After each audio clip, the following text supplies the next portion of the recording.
नमस्कार, स्वागत है आपका अपने YouTube चैनल आन पढ़ाई पर। दोस्तों, वीडियो को शुरू करने से पहले आपको बता देना चाहता हूं, यदि चैनल पर आप नए हैं तो चैनल को सब्सक्राइब करना ना भूलें। और दोस्तों, वीडियो के लास्ट तक बने रहिए। बहुत ही महत्वपूर्ण प्रश्न राज्य व्यवस्था के राष्ट्रपति पार्ट से है। पार्ट 1 इसका राष्ट्रपति का होगा दोस्तों, इसके बाद पार्ट 2 भी आएगा। चलिए पहले प्रश्न की तरफ चलते हैं।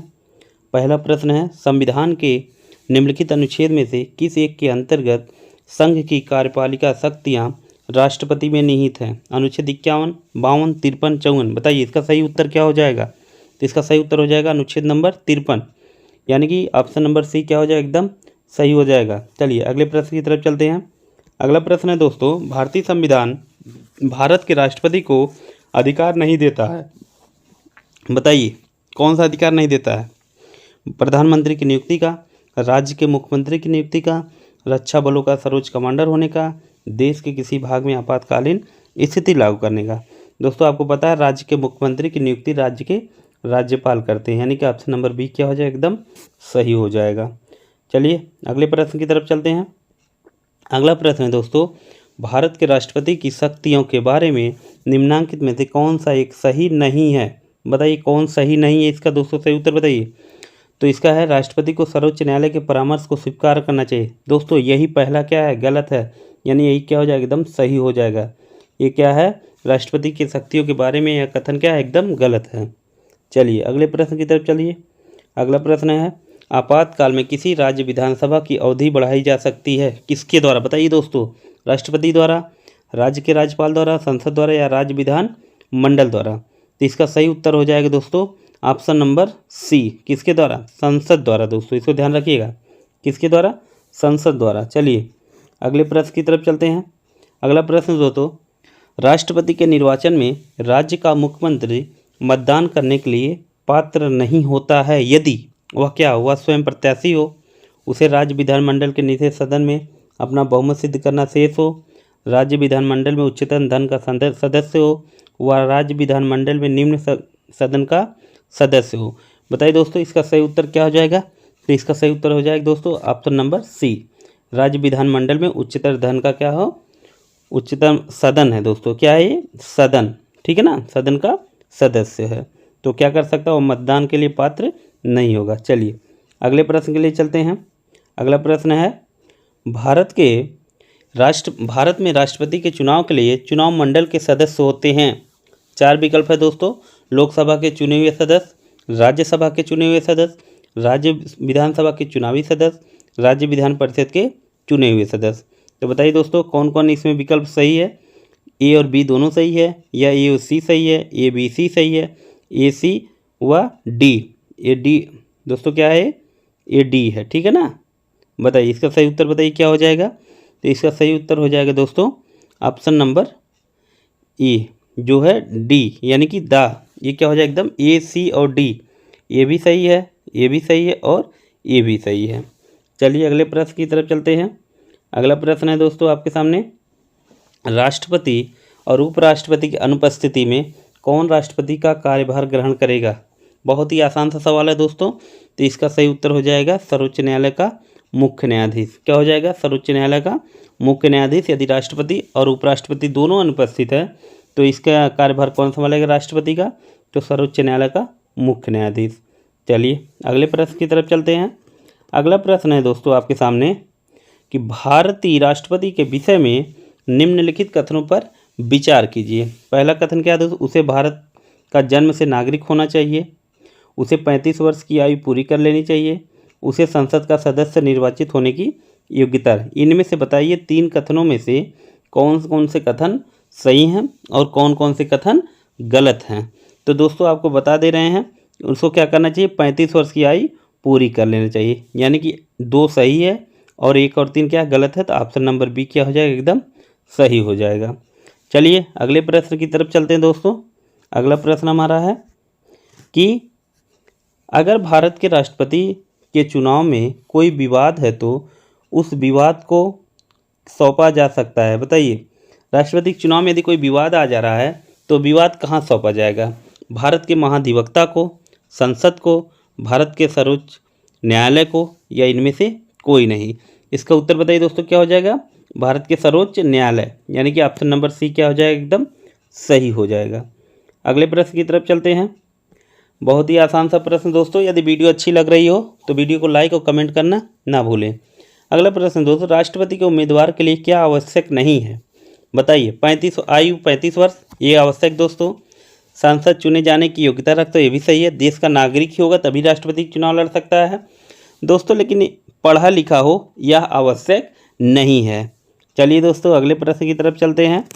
अगला प्रश्न है कि एक सांसद अथवा विधानसभा का सदस्य राष्ट्रपति निर्वाचित हो सकता है, परंतु कह रहा है कि एक सांसद अथवा विधानसभा का सदस्य राष्ट्रपति निर्वाचित हो सकता है, परंतु क्या वो शर्त है, चुनाव लड़ने से पूर्व उसे अपनी सदस्यता त्याग पत्र देना होगा। 4 विकल्प हैं दोस्तों, चारों विकल्प आप पढ़ लीजिए। इसका सही उत्तर दोस्तों हो जाएगा ऑप्शन नंबर सी, निर्वाचित होने के तुरंत उपरांत अपनी सदस्यता उसे क्या करनी होगी, छोड़नी होगी, ठीक है ना, छोड़नी नहीं होगी। क्या होगा, निर्वाचित होने के तुरंत उपरांत अपनी सदस्यता उसे छोड़नी नहीं होगी, ठीक है ना दोस्तों। यहाँ पे थोड़ा सा टाइपिंग में मिस्टेक है, छोड़नी नहीं होगी।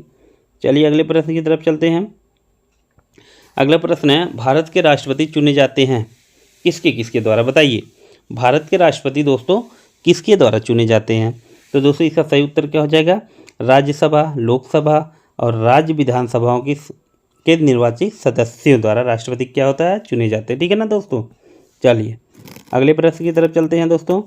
अगला प्रश्न आपके सामने है कि भारत के राष्ट्रपति के चुनाव में राज्य की विधानसभा के प्रत्येक निर्वाचित सदस्य के वोटों की संख्या उस राज्य की जनसंख्या को विधानसभा की कुल निर्वाचित सदस्य संख्या द्वारा विभाजित कर प्राप्त भागफल की 1000 के गुणकों के बराबर होती है। वर्तमान स्थिति में जनसंख्या से तात्पर्य किस वर्ष की जनगणना द्वारा अथवा अभी निश्चित जनसंख्या से है, बताइए वो कौन सी जनगणना के द्वारा ये चीज़ें कही गई है। 1991, 1981, 1971 या 1961 की जनगणना, बताइए दोस्तों इसका सही उत्तर क्या हो जाएगा, तो इसका सही उत्तर हो जाएगा 1971 की जो जनगणना हुई है उसके द्वारा क्या है, ये निश्चित की गई है। चलिए अगले प्रश्न की तरफ चलते हैं।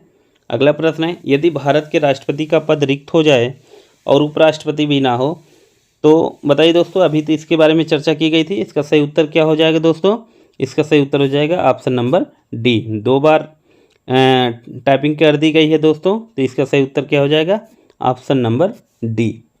चलिए बहुत ही इंपॉर्टेंट क्वेश्चन दोस्तों, तभी लग रहा है 2 बार आ गया है। चलिए अगले प्रश्न की तरफ चलते हैं। अगला प्रश्न है, भारत के राष्ट्रपति में से संबंधित निम्नलिखित कथनों में से कौन सा एक सही नहीं है, बताइए दोस्तों कौन सा कथन जो है वह सही नहीं है। वह संसद का एक संगठक भाग है, वह दोनों सदनों की चर्चा में क्या भाग ले सकता है, वह प्रत्येक वर्ष दोनों सदनों की संयुक्त बैठक को संबोधित करता है, इन्हीं परिस्थितियों में अध्यादेश वह किन्हीं परिस्थितियों में क्या कर सकता है, अध्यादेश लागू कर सकता है। इसका सही उत्तर दोस्तों हो जाएगा option number B. Option number B क्या हो जाएगा, एकदम सही उत्तर हो जाएगा। चलिए अगले प्रश्न की तरफ चलते हैं। भारत में राष्ट्रपति का चुनाव किया जाता है, बताइए दोस्तों, प्रत्यक्ष निर्वाचन द्वारा, एकल संक्रमणी मत प्रणाली द्वारा, आनुपातिक मत प्रणाली द्वारा या खुला बैलेट प्रणाली द्वारा। सही उत्तर बताइए दोस्तों, इसका सही उत्तर हो जाएगा एकल संक्रमणी मत प्रणाली द्वारा राष्ट्रपति का क्या किया जाता है, चुनाव किया जाता है। चलिए अगले प्रश्न की तरफ चलते हैं। अगला प्रश्न दोस्तों, भारतीय संविधान के किस अनुच्छेद के अंतर्गत भारत सरकार का दायित्व है कि वह बाह्य आक्रमण एवं आंतरिक अशांति से राज्यों की रक्षा करे, बताइए दोस्तों। अनुच्छेद 355, अनुच्छेद 356, अनुच्छेद 352 या अनुच्छेद 360। तो इसका सही उत्तर दोस्तों हो जाएगा अनुच्छेद 352, एकदम सही उत्तर हो जाएगा। चलिए अगले प्रश्न की तरफ चलते हैं।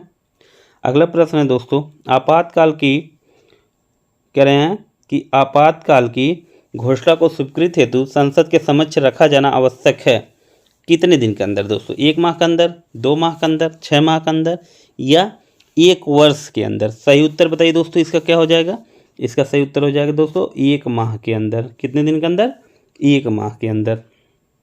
अगला प्रश्न है दोस्तों कि भारत में वित्तीय आपात की घोषणा आज तक कितनी बार की गई है, बताइए दोस्तों वित्तीय आपात की घोषणा कितनी बार की गई है। तो दोस्तों अभी आपको बता देना चाह रहा हूँ कि भारत में अभी कभी एक भी बार वित्तीय आपात की घोषणा नहीं है, इसलिए ऑप्शन नंबर डी क्या हो जाए, एकदम सही हो जाएगा। चलिए अगले प्रश्न की तरफ चलते हैं। अगला प्रश्न है दोस्तों, भारत में से राष्ट्रपति किसकी नियुक्ति करता है? भारत में से राष्ट्रपति किसकी भारत में, टाइपिंग में थोड़ी सी मिस्टेक दोस्तों, निम्नलिखित में राष्ट्रपति किसकी नियुक्ति करता है? भारत के महान्यायाधीश की, नियंत्रक महालेखा परीक्षक की, या राज्य के राज्यपाल की? बताइए दोस्तों, किसकी नियुक्ति की, या उपरोक्त सभी? तो आपका उत्तर क्या हो जाएगा दोस्तों कि उपरोक्त सभी। क्या करता है? उपरोक्त सभी। सभी की नियुक्ति कौन करता है दोस्तों? राष्ट्रपति करते हैं। ठीक है दोस्तों, यदि वीडियो अच्छी लग रही हो तो वीडियो को लाइक और कमेंट करना ना भूलें। और दोस्तों आपको बता देना चाह रहे हैं, यदि आप चैनल पर नए हैं तो चैनल को सब्सक्राइब करना ना भूलें दोस्तों। थैंक यू दोस्तों। जय हिंद, जय भारत।